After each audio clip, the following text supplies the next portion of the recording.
কি এখানে মুচির কাজ করো? না ম্যাডাম, আমি করি না, আমার আব্বা করে। আমার আব্বা যদি না থাকে এই সময় আমি একটু বই। আচ্ছা, তুমি কি জুতা সেলাই করতে পারো? হ্যাঁ ম্যাডাম পারবো। কোন কি করতে?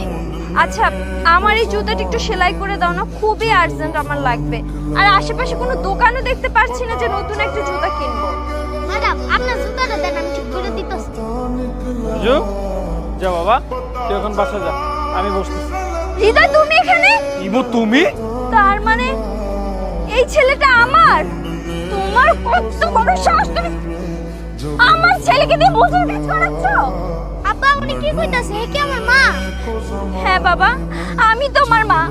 তোমার বাবা তোমাকে লেখাপড়া না করে এইখানে মুচির কাজ করাচ্ছে। এটা দেখে আমার খুবই খারাপ লাগছে। শোনো, তুমি আমার সাথে চলো, আমি তোমাকে অনেক ভালো রাখবো। আর এই তুমি, আমি আমার ছেলেকে নিয়ে যাচ্ছি। তোমার কাছে আমি আমার ছেলেকে রাখবো না।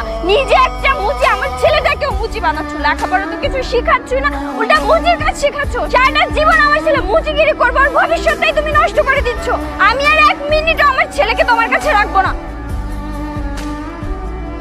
বাহ, এখন খুব মা ফলন হচ্ছে, তাই না? তখন কোথায় ছিলে তুমি? তখন কোথায় ছিলে যখন 10 দিনের বাচ্চা শিশুটাকে ফেলে রেখে বড় লোকের হাত ধরে পালিয়ে গেছো? তখন কোথায় ছিলে? তখন মনে ছিল না যে তোমার স্বামী একজন মুচির ছেলে বড় হয়ে ভবিষ্যতে মুচি হবে? তখন মনে ছিল না? এখন মা হতে এসেছো। আব্বা উনি কি সত্যি আমার মা? হ্যাঁ বাবা, উনি তোমার মা। কিন্তু উনি তোমার সেই মা যে মা কখনো তোমার কথা চিন্তা করেনি, কখনো আমার কথা চিন্তা করেনি।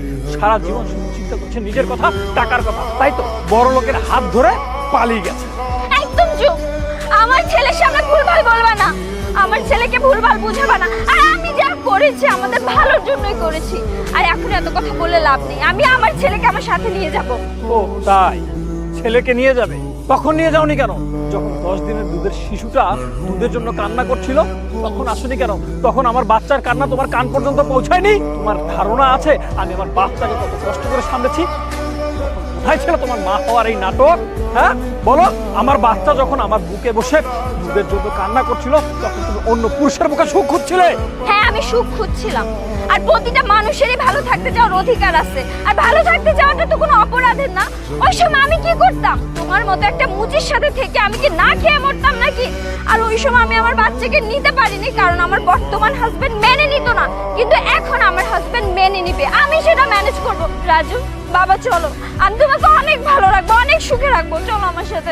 না, আমি তোমার লগে যাবো না, আমি আমার আব্বার লগে থাকবো। বাবা তুমি আমার কথা বুঝতেছো না কেন? তুমি এই মুচিটার সাথে থাকলে তোমার জীবনটা নষ্ট হয়ে যাবে। তুমি এখানে কিচ্ছু পাবা না। আমার সাথে চলো, আমি তোমাকে অনেক ভালো রাখবো, সুখে রাখবো। চলো বাবা। লাগবো না আমার সুখ। আর তুমি জানো আমার আব্বা আমার কত কষ্ট করে লালন পালন করছে আর বড় করছে। তুমি তো আমার